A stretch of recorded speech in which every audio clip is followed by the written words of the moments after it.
So let's try and code the waiter and cook example using regular synchronous Python.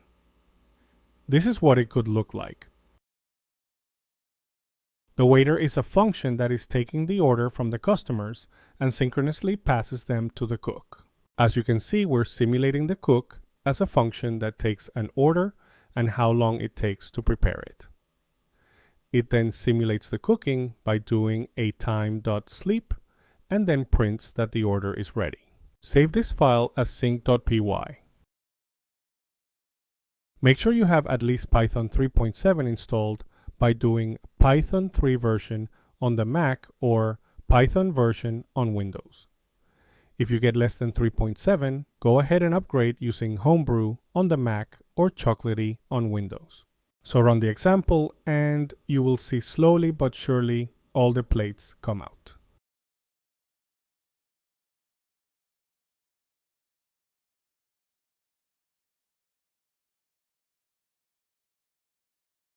Those lamb chops take a long time for sure.